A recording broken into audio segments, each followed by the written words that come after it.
E aí, meus prezados amigos do YouTube, é com muita satisfação que estamos aqui de novo. Você está no canal Espiritismo Explicado e hoje nós vamos estudar o tema suicídio e suas consequências. Gostaria de pedir que você deixasse aí o seu like, inscreve-se no canal para que a gente possa crescer. O nosso canal precisa crescer. Mas nós vivemos numa época muito difícil. O suicídio sempre esteve presente na vida humana, desde os seus primórdios, acredito eu. Mas atualmente há uma evidência, há digamos assim, um estímulo ao suicídio. Existem até grupos, internet, que captam a atenção, atraem a atenção de adolescentes e estimulando-os ao suicídio. São organizações trevosas que se organizam para levar as pessoas ao suicídio. Uma situação que acontece é que hoje existe uma descrença com relação à religião. Cada vez mais as pessoas estão descrentes com a religião. Porque as grandes religiões que são capazes de atrair a atenção de muitas pessoas, que enchem seus templos, normalmente são religiões que se tornaram ao longo do tempo verdadeiros mercados, onde a ideia da fé é vendida como se fosse uma mercadoria comum. E nesse contexto, muitas pessoas descreem de Deus, descreem de Jesus, descreem da religião, por causa desta situação de venalidade religiosa. Uma outra situação que nós deparamos também é que a maioria das religiões, elas deixam de ser atrativos para uma mente mais inteligente por conta de caminharem numa realidade paralela, uma ilusão. Elas vendem ilusões. Se distanciaram da ciência, não têm conexão com a realidade de nosso mundo. Esta situação tem encaminhado uma quantidade enorme de pessoas à descrença total. Elas não acreditam mais em Deus, não acreditam mais que a religião possa ser um caminho de ligação com Deus. É esta religião aí, né, tradicional, vamos dizer assim, né? Porém, o Espiritismo, nós lidamos todo o tempo em diálogo com pessoas que já morreram. Isso se dá em todos os centros espíritas espalhados pelo mundo todo e principalmente no Brasil, que é onde tem a maior quantidade de centros espíritas. Quando você está aqui no mundo físico e distanciado das realidades espirituais, a pessoa acaba pensando que a morte existe, que ela pode matar o corpo e, consequentemente, matar os seus problemas. Às vezes a vida se torna tão difícil de ser vivida que a pessoa acha ilusoriamente, na atitude de matar o corpo, a saída dos problemas, ou seja, pensa que ali finaliza os seus problemas, o que é uma grande ilusão. Todos os dias se comunicam em todos os centros espíritas uma quantidade enorme de espíritos que saíram da vida pela porta do suicídio e encontram aí uma grande decepção. Porque aqueles problemas que ele pensava que fosse ser resolvido com a morte, foram potencializados. Porque nós não temos problemas no nosso corpo. O nosso problema de convivência, o nosso problema de estarmos ou não felizes ou infelizes, estarmos tristes ou carregarmos conosco um sofrimento moral, não está no nosso corpo. Ele está na nossa mente. E a mente é o que sobrevive. Vamos analisar aqui a nossa configuração para nós entendermos isso com bastante clareza. Você é esse... Vamos simbolizar você por esse símbolo aqui. Então você é o espírito. Não tem um espírito. Você não tem um espírito, você é um espírito. E este espírito é o ser pensante. É você que pensa, é você que sente, é você que tem emoções. Emoções positivas, negativas. Você carrega com você toda a natureza de seu estado mental, seja ele bom ou ruim. E esta mente que é você, esse ser que é você, se ele tem um corpo de energia, né, que foi desenvolvido ao longo de bilhões de anos de evolução, para você ter uma ideia, se você é um ser oriundo aqui da Terra, que você não veio de um outro planeta para cá, mas se você está aqui neste mundo, desde o processo inicial da criação da vida aqui, é provável que você esteja aqui há algo em torno de 3 bilhões e 500 milhões de anos atrás. Sua vida surgiu aqui nos primórdios dela há 3 bilhões de anos. E só há 2 milhões e 500 mil anos você chegou à condição humana, através de um longo processo evolutivo. A primeira humanidade chegou na Terra há 2 milhões e 500 mil anos. E você recebe um corpo de energia, e esse corpo, um corpo físico, o corpo de energia é o perispírito. Mas você recebe um corpo físico, e este corpo físico é onde você se manifesta com ele, nessa dimensão aqui, encarnada. Enquanto você está encarnado, você recebe esse corpo físico aqui. Quando esse corpo morre, você se projeta no plano espiritual, agora com essa configuração aqui, que é você e sua memória evolutiva. Que este corpo de energia aqui demorou 3 bilhões e 500 milhões de anos para ser desenvolvido se você for um habitante aqui da Terra, desde o início dela, né? E então, esta evolução toda, isso aqui é a matriz genética. Essas energias é que compõem a matriz que vai influenciar nos seus genes para que você possa ter um corpo organizado ou um corpo desorganizado quando você vai nascer na Terra. Nós somos habitantes de um planeta de expiação e provas. Por esse fato, nós somos todos espíritos que carregamos conosco uma grande gama, um grande sofrimento, um grande atraso evolutivo. Nós não somos espíritos evoluídos. Nós somos espíritos ainda muito atrasados porque estamos muito ligados aos instintos. Maior a nossa ligação com a violência, com a maldade, com o ciúme, com a inveja, com o orgulho, com a vaidade, com os maus sentimentos. E quanto maior a nossa ligação com os instintos, maior é a corrupção. Tudo isso é ligação com o instinto. É aquela situação que nós não nos distanciamos ainda da nossa condição de viver nos reinos mais atrasados da natureza. Quando seu corpo for gerado, você vai adquirir logo de início os caracteres genéticos de pai e mãe, seu pai e de sua mãe, que vão dar origem inicial ao seu corpo físico. Mas essa carga genética que vai fecundar o óvulo, ela vai ser totalmente direcionada por você. Então você, consciência, tem um modo de pensar e de agir, esta consciência vai interagir com a energia do seu perispírito e esse vai direcionar os genes que vão produzir o seu corpo. Então, o estado do seu perispírito determina como vai ficar o seu corpo físico.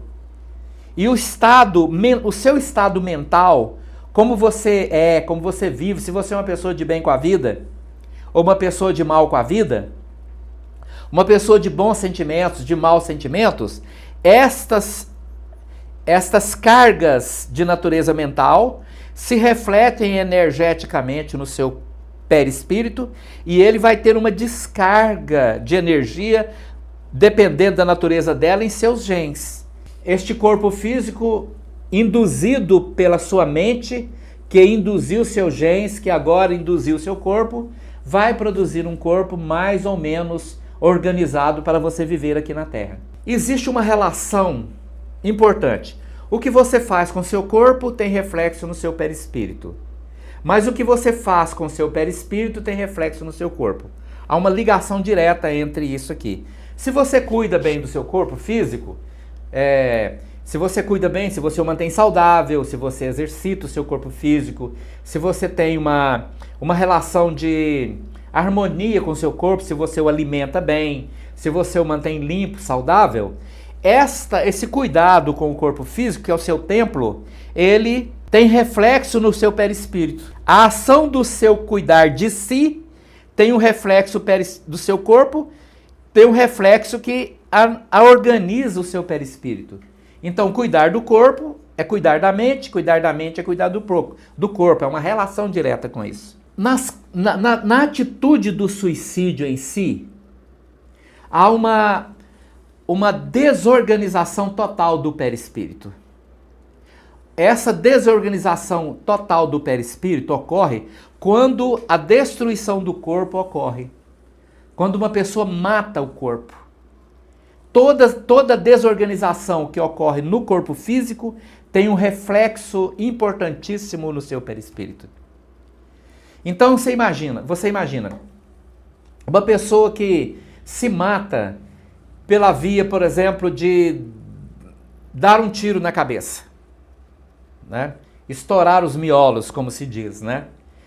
Aquilo que aconteceu com o corpo físico reflete-se e lesa o perispírito na mesma proporção. A pessoa que toma veneno, por exemplo, essas lesões do envenenamento criam lesões semelhantes no perispírito. É como se você criasse uma destruição no seu perispírito. E essa desorganização impede a manifestação plena da consciência, seja aqui ou seja no plano espiritual.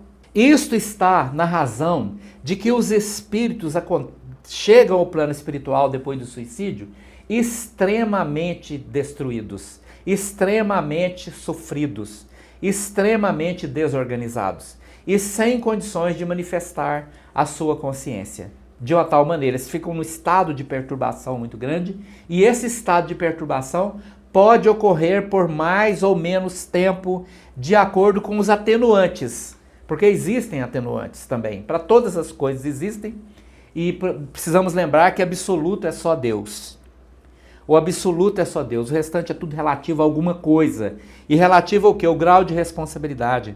Existem pessoas que passam por processos obsessivos tão intensos que elas chegam a ficar num estado de perturbação tão grande que elas nem têm responsabilidade pelo seu ato. O suicídio, no caso dela, muitas vezes ocorre, é como se fosse um assassinato. Ela foi induzida de tal maneira a cometer o suicídio que ela não tem uma responsabilidade maior sobre os seus atos. Não havendo a responsabilidade maior, ela não sabendo direito o que está acontecendo, aquele reflexo é menor no seu perispírito, porque a responsabilidade, a atitude da responsabilidade, ela é muito determinante nesses casos. Imagine uma pessoa que suicida-se por enforcamento.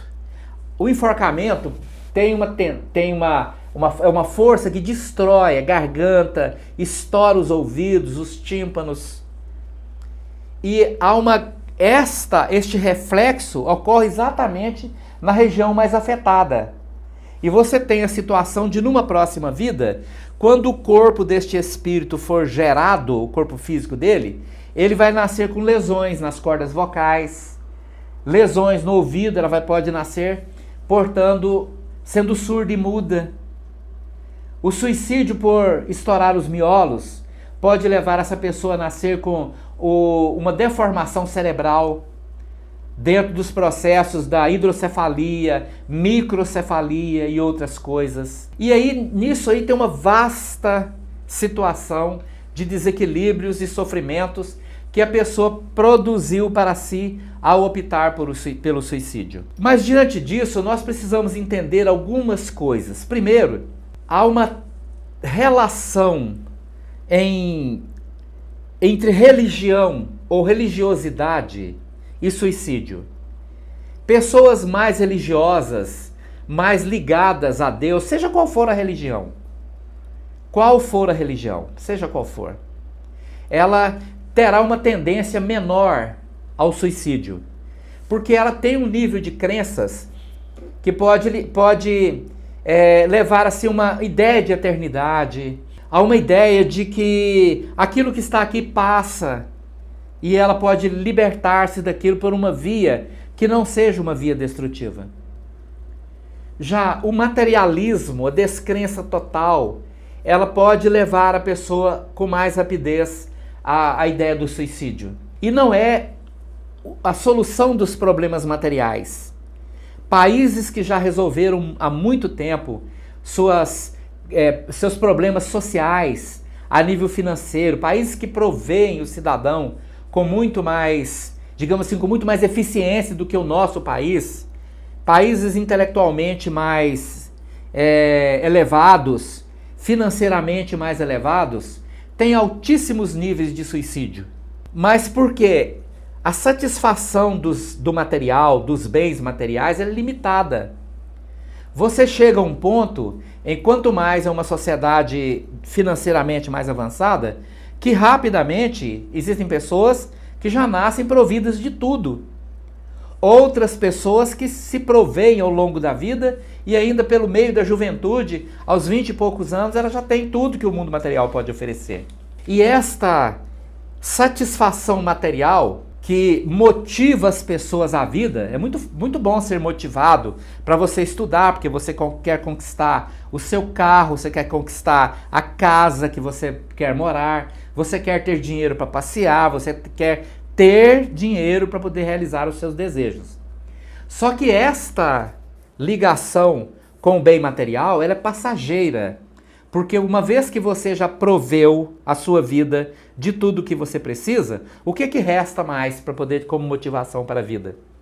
Se não tiver o espiritual na vida da pessoa, ela vai ter grande dificuldade de se situar, de encontrar uma motivação para continuar vivendo. E é preciso que nós aprendamos a entender que, digamos assim, você carrega na sua mão duas lentes. Você carrega, vamos dizer, se na mão direita você carrega uma lente que aumenta tudo que você vê. E na outra lente, uma lente que diminui tudo que você vê.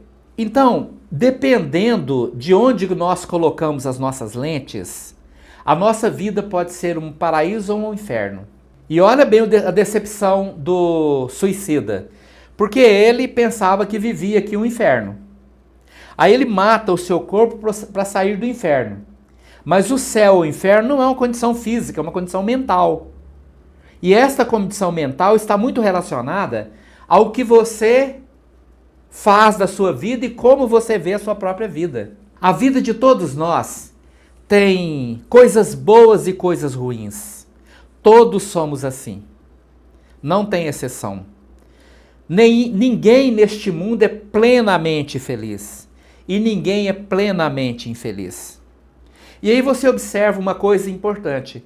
Como é que pode, às vezes, você se depara com pessoas que são aparentemente desprovidas de tudo.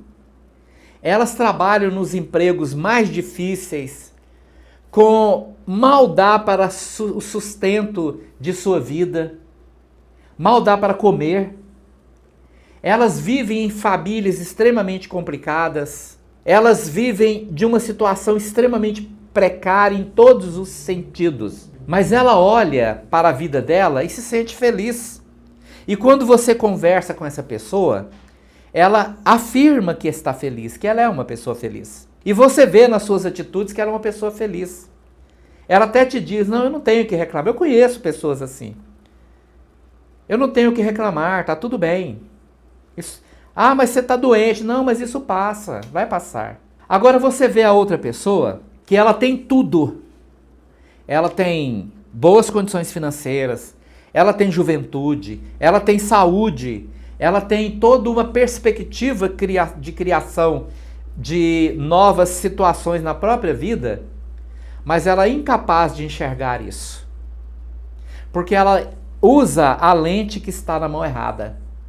Ela potencializa, aumenta aquilo que ela não tem com a sua lente de aumento. Então ela coloca a lente que está na mão direita, que aumenta tudo que ela vê, ela coloca a lente que aumenta tudo que ela vê nas coisas que ela não tem.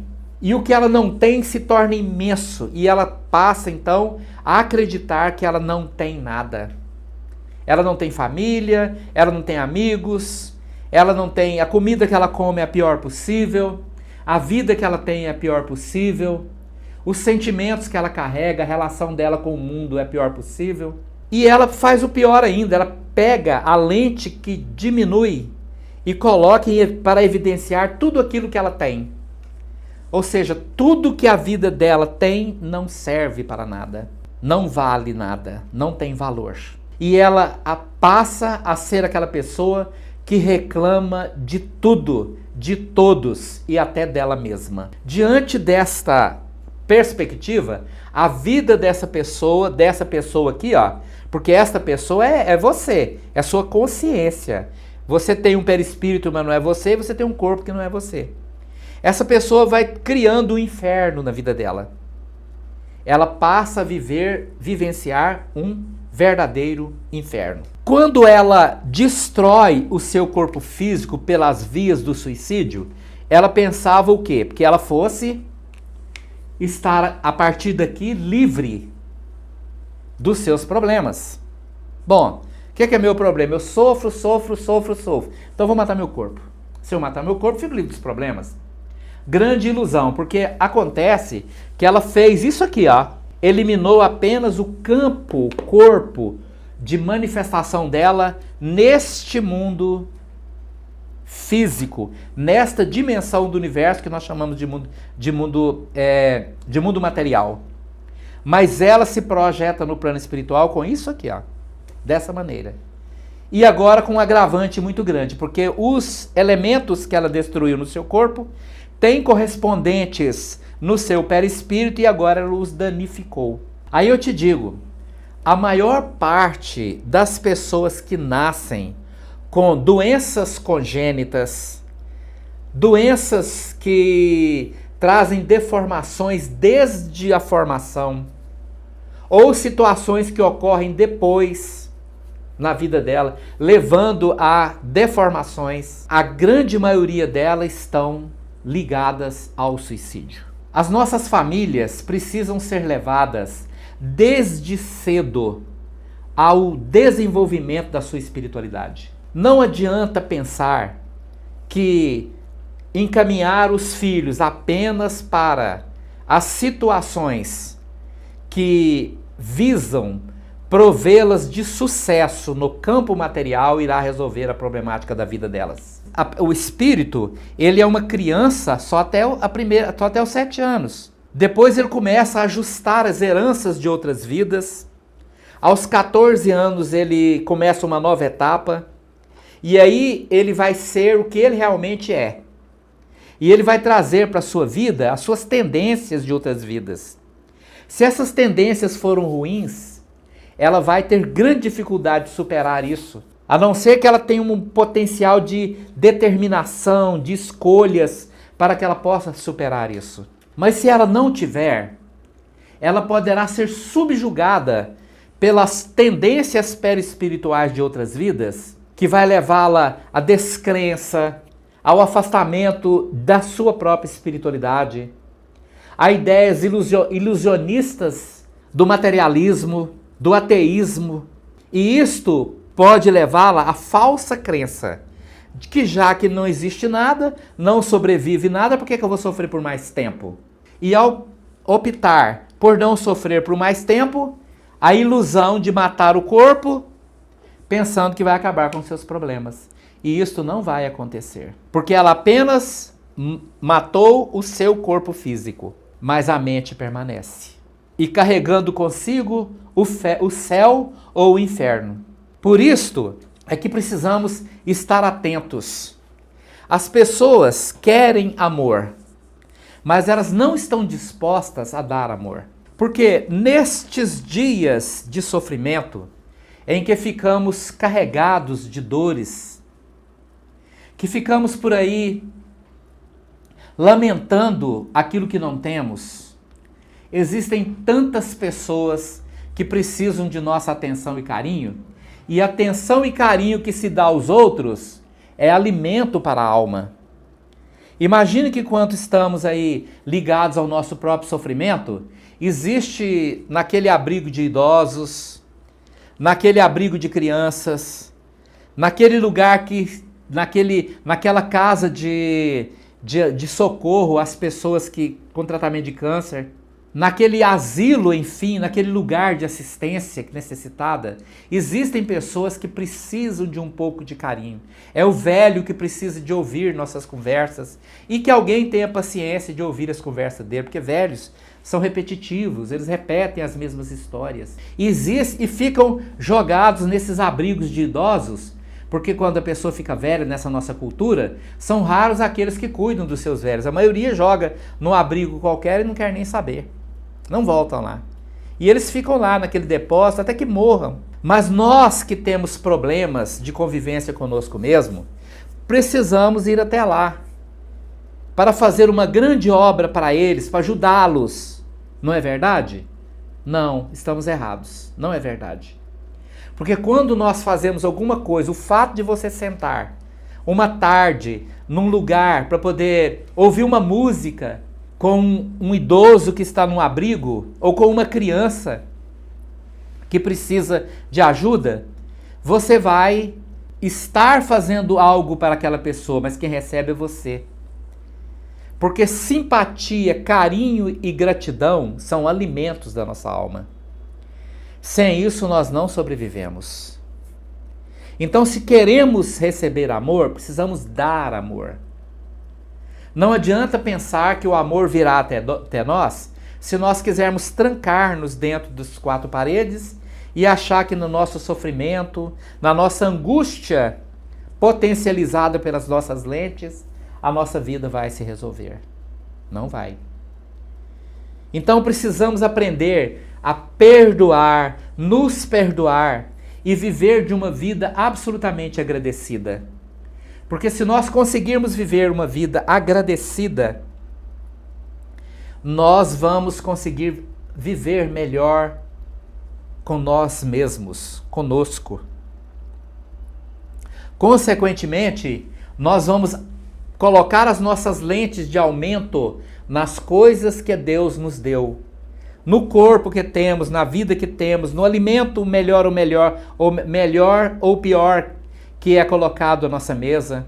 Agradecer pelas pessoas que convivem conosco, que compartilham as suas vidas conosco. E fazer o bem às outras pessoas.